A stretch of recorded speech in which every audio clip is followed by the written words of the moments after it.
bu dee abonné go ci sunu page bi mën nga bës foofu ñu bind s'abonner nga bësaale cloche boobu ngir ngay mën di am sunu yeneeni notification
Vale.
C'est un peu... Attention.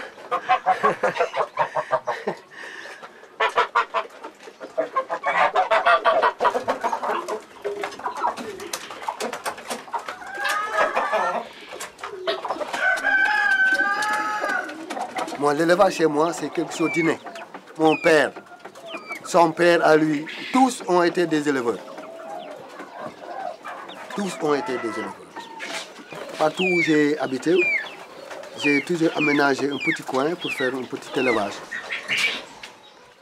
Déjà tout jeune, je commençais à élever les petites souris blanches là, avec les pigeons, ensuite les lapins. J'ai toujours exercé ça.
Je suis rentré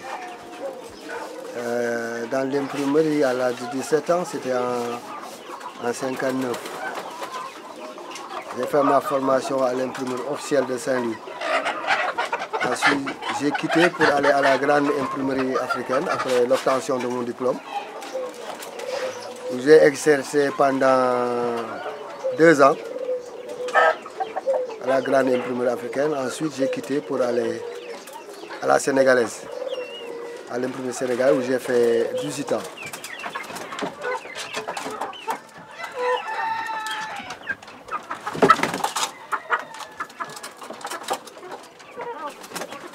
Mais à la suite d'une discute avec mon directeur qui exigeait de moi une lettre d'excuse, j'ai refusé.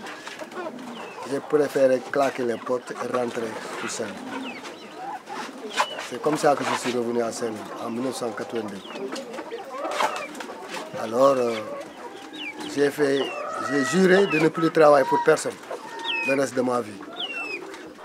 Je me suis lancé dans l'horticulture, ensuite dans la pêche.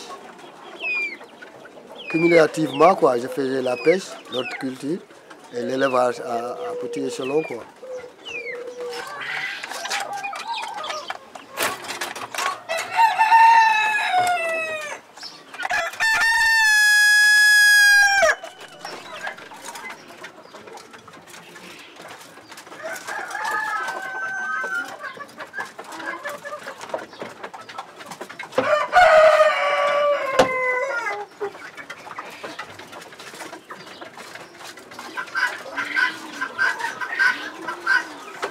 Je prélève les petits, je les élève à part, jusqu'à l'âge de 1 mois, 2 mois, pour ensuite les mettre dans les cages.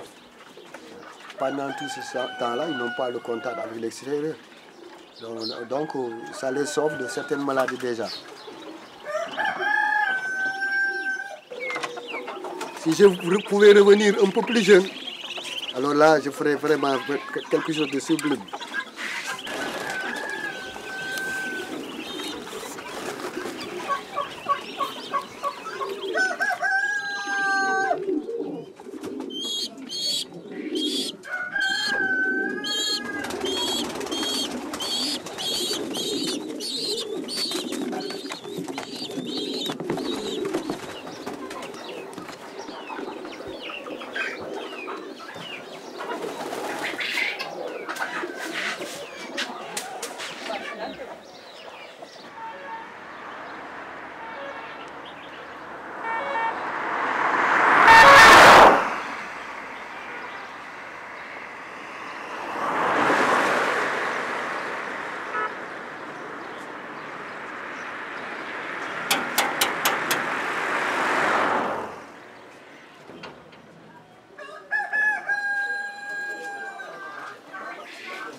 salaamaaleykum. Waaleykum salaam. Ça va bien. Loolu la ma toll. Alhamdulilah. bàyyi ko. non non ah affaire yi bu bàyyi de. bëri na coono waaye baax na de. parce que bëri na coono daal waaye baax na quoi. waaw. mais su ma remarqué ni heure bu ñu écloré. supposons bu ñu écloré ay 12%. waaw. ay 2 femelles 3 femelles ñoo si nekk. des ay mâles man dama remarqué loolu léegi nag aussi da si am des fois yoo xamante ni benn dañuy maladie boo xamante ne ay kànji des fois dañ koy am temps en temps ak ay kii damay gis si biir aussi. ay ngootoot voilà waaw ngootoot yi. kooku xam nga. ganaar yi nga xam ne seen dund dafa bare yëpp. loolu mooy seen problème. gis nga boo gisee man sawaruma ci brahman yi. waaw loolu la quoi. suñu réew. waaw dafa bëri fel ak ngootoot ci ak ganaar. waaw am na saison boo xam ne bu jotee. foog yooyu am. te bu dee suñu ganaar yi. ñoo ci gën a adapté ñoo ëpp résistance yooyu. pour les pays yi quoi. waaw yàlla moo defee noonu quoi. dafa am ñoo xam ne dañu góore. am ñoo xam ne dañu jigéen ñi. waaw da nga gis nit koo xam ni. ay doom yu góor rek lay am. waaw def benn bu jigéen wala ñaar. gis koo xam ne ay doom yu jigéen rek lay am. waaw mu am benn bu góor wala benn ñaar. noonu rek la. ci jur loolu daf ci am. moom daal li gënul. mooy nga am ganaar giirul. waaw ganaar bu giirul. boo xam ni bu tojalee mu dee. wala boo fee yàq ne ni kooku moom jarul nga di ko garder ci kër. waaw boobu moom da nga koy bàyyi ba mu duuf rek nga rey ko lekk waaw. mais bu fekkee ne gis nga ni bu nenee dina ko buuf. bu boofee dina tojal quantité bu doy. alors kooku baax na. mais yow fii nii yow sa poule ne sa ginaar yëpp dañu leen croiser pour ñu am beneen pour ñu gën a diw. pour ñu gën a kooku man si man la. parce que damay xam ni. damay def élevage. mais nag ni ñu koy waxee bi ay élevage artisanal. mais suñuy maam yi dañ daan wax toujours. loo xam ne yaa ngi si ren ba déwén. te mënuloo ci yokk dara. bu yeboo nga bàyyi ko. waaw waaw du dëgg. moo tax man. du ma contenté wu rek ci benn affaire bu ñu ma jox. bu ma am xam nga damay def bu ma gisee déggee bi sangam am na. ma dem jënd ci nen yi. bu ma jëndee nen yi. ma ñëw jox ko samay ganaar wala samay kanaar wala ko ñu bóof ko. buñ ko bóof ba tojal ko. donc am naa léegi. race boobu am naa ko. am nga ko waaw. mais race boobu nag. man bala mooy amal njariñ. ma am lu ma soppali ci moom. am lu ma ci yokk. wala lu ma loo xam ne waaw yokk laa ciy dugg nag. waaw léeg-léeg nag ma def. léegi mu yokku. ma gis ni dafa wàññiku. waaw bu boobaa ma processus boobu ma defoon. ma arrêté ma seet beneen. waaw noonu la. mais d'habitude aussi des fois damay gis ay poussins yoo xam ne dañuy dem ba benn moment. ñu commencé génnee fii ay variole ay kanj ay n'importe comment. ah kooku moom. démb dama xamul ndax xam ci placement bi la wala ci. kooku daal gis nga kooku moom. période bi la wala. xëy na ci tubaab yi ñoom daañu ko gisee neneen mais ñun daal. depuis toujours. ci Afrique fii suñu ganaar. loolu dafa am moom la ñuy wax kanj. feebar la bu ñuy wax kanj. alors mag ñi. dañu daan bu leen dalee. xorom rek lañ ko daan fay. xorom di nga jël xorom. xoos boo ko xoosee ba mu set wecc. nga jël citron wala doomu taal. nga def ko ci. bu xasee boobu jeex na. waaw tubaab yi nag ñoom bu ñëwee fii léegi da ngay jël ay nitricilline ngay jël. ay antibiotique daal. waaw moom mu faj ko ci biir quoi. am na boo xam ne itam dafa un peu plus lent rek. mais da koy diwtiir bi. diwtiir. waaw xam nga diwtiir. dina faj kànja. dina éliminer fel. day éliminer fel. fel boo ko ci dee diw. boo toogee 2 jours après boo ñëwee da nga gis ñu wow kon ñu fàq ñu war. dinaa jëlaat diwtiir rek. defaat opération noonu nga koy continuer gën a ba dootoo gis dara ci ñoom. wala qualité. diwtiir ak qualité yëpp day faj.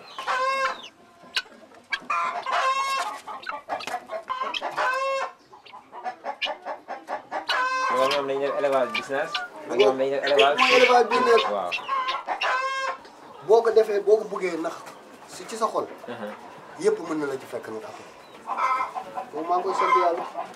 waaw man yow itam nga góorgóorlu ci rek. incha allah waaw góorgóorlu ci rek. mais nag loolu bu ko def muy defu. jërëjëf quoi merci beaucoup kontaan naa ci waxtaan beeg affaire yi quoi. waaw yow kooku man loolu rek la bala may kontaan sax. ma am ñu ma waxtaanal ci affaire yi quoi. waaw comme ni ma la ko daan waxee rek. waaleykum salaam. xam nga daan naa la ko wax naa la man bala may kontaan ma gis ay jeunes yu intéressé wu ci affaire yi ba ma li ma ci xamas néew ma xamal leen ko ndax dana jëriñ comme ndaw nga na nga ci gën a góorgóorlu fu ma toll rek yal na yàlla def ba nga gën ma kawe waaw nga gën ma weesu li ma xam nga xam ko ba pare am leneen loo ci dolli donc damay wax ak yow ne may waxee ak doom bon waaw kon noonu quoi waaye nag am na lu ma la wax ko buubu bi na nga fexe wutal ma benn maal waay incha allah confirmé waaw d'accord parce que ñaar yëpp jigéen la quoi pour le moment la ñaari fu mu laaj rek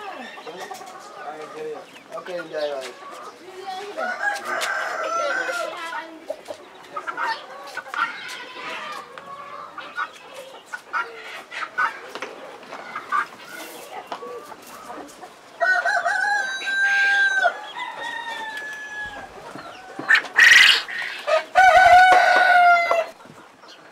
à partir des regards, je peux déceler une maladie. À partir de la couleur des crêpes, je peux savoir si le sujet est malade. De son attitude, je le sors du lot tout de suite. Je le fais marcher devant moi. Je le fais l'ausculter, comme le fait le médecin.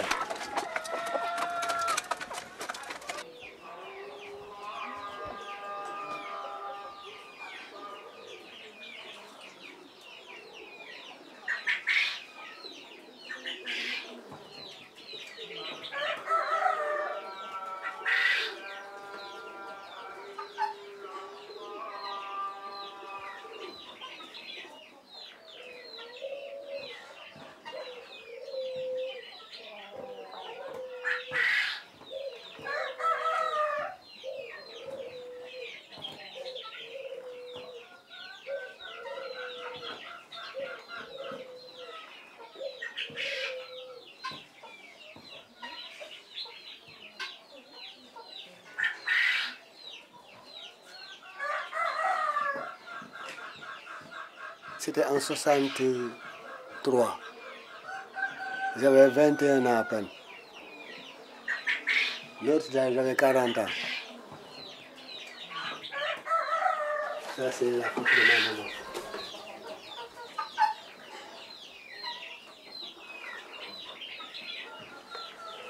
Et là, j'avais 25 ans. Il faut de l'amour pour pouvoir exercer. Puis il ne dort même pas. Regarde, du matin au soir, même s'il se couche, il est en train de penser à ses poules. Hein? Ça, moi, je m'endors. En plus, lui, ça ne le dérange pas. Regarde-moi, chaque nuit, les cailles là, ça me dérange. Lui, ça ne le dérange pas. Il peut dormir près de... Ouais, la différence. C'est pas des êtres comme nous. On ne peut pas vivre avec eux comme ça. Khadija, voici ton thé. Allez. Quand il faisait l'élevage de chèvres là, il y avait des petits qui passaient dans la rue. À chaque fois qu'il prenait un lance-pierre ou bien une pierre pour jeter ça à la chèvre, il sortait, il prenait la pierre et te le jette. Ce sont des êtres comme nous, il ne faut pas les blesser. Moi, quand je suis malade, ce sont ma volaille là qui me soigne. À l'heure où je dois m'occuper d'eux, après la prière, rien à faire, je ne peux pas rester au lit. Je me lève, quelle que soit la maladie. Et une fois que je me lève, que je me mette à leur service, Dieu merci, je suis guéri. Depuis que je suis à Saint-Louis, de 82 jusqu'à nos jours, je n'ai été voir le médecin que 2 fois. Et à chaque fois, on m'a forcé à y aller.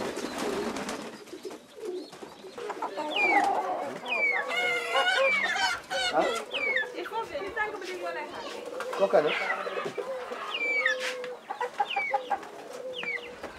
na nga def ça va ah neen boobu tey non tey moom da ngay kii wax ñaata nga bëgg après la ko parce que xoolal am na lu fi nekk mais dafa am benn waaye boo xam daf ma woo depuis fan yi waaw moom laa dajaleel fii bii si fi nekk moom moo ko di jël si waaw léegi nga ñëw ci bëccëg bi quoi ah dégg nga waaw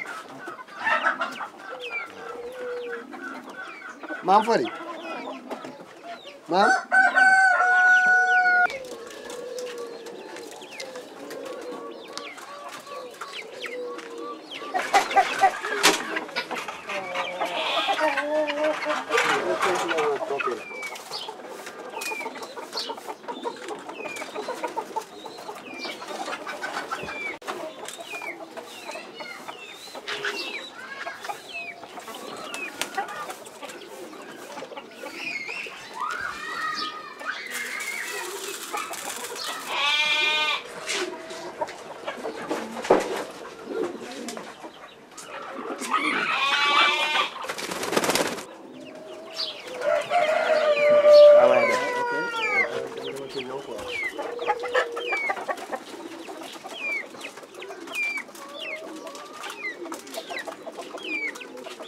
J'ai connu des moments très difficiles. Mais quand je pensais aux enfants, je tenais le coup. Si je n'ai pas réussi entièrement, aussi je sais qu'il y a une part de réussite. Parce que j'ai pu donner mes enfants une bonne éducation.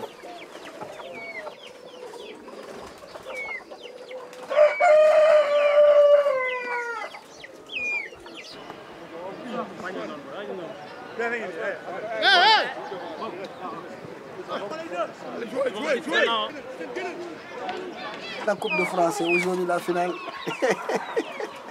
La finale de la Coupe de France. C'est aujourd'hui. J'ai raté déjà le match Arsenal-Aston Villa. Parce que j'aime bien le football. Je l'ai pratiqué dans ma jeune et tu as vu. J'ai un footballeur dans la maison. Au moins, il a pris la relève dans ce côté-là. Hein?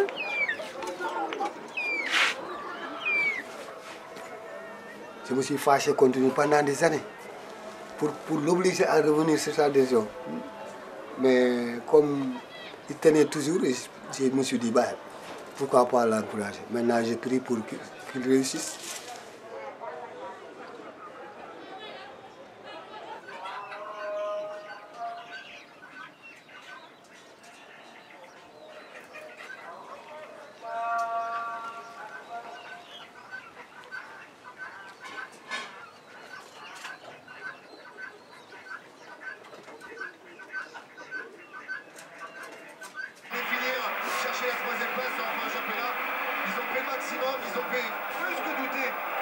Il a gagné. Il a gagné sa première coupe. Voilà, tonton, aujourd'hui, nous sommes à la fin du tournage. Je vous remercie d'avoir accepté d'être filmé, mais aussi d'avoir accepté d'être mon tuteur et de m'intégrer dans votre famille.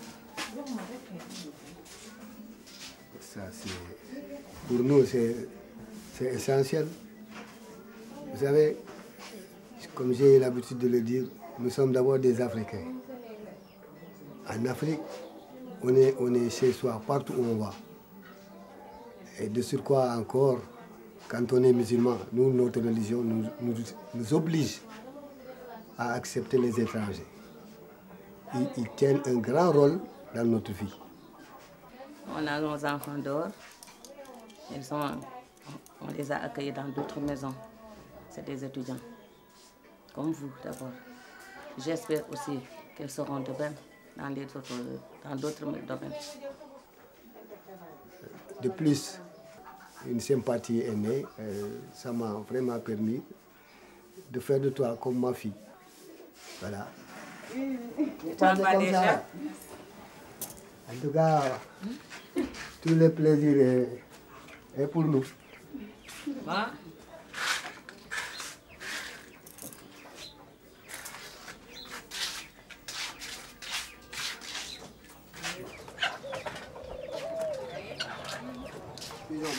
Est-ce que je ne peux pas prendre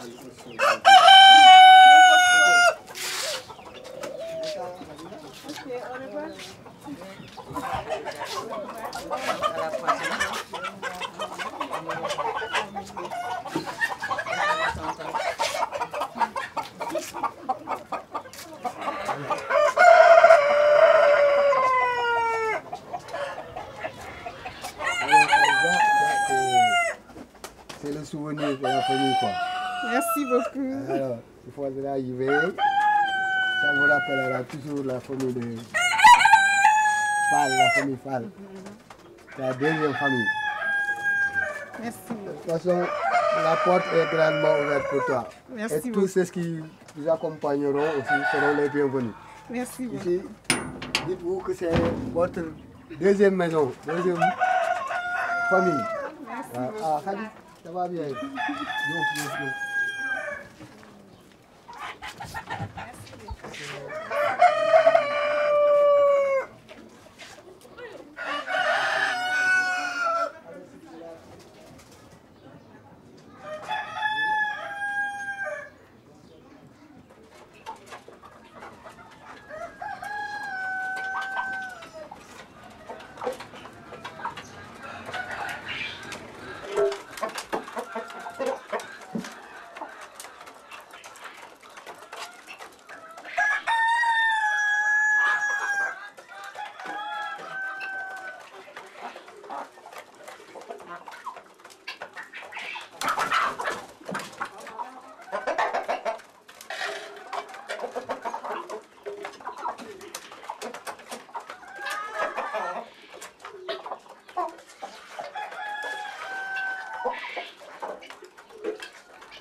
bu dee abonné go ci sunu page bi mën nga bës foofu ñu bind s'abonner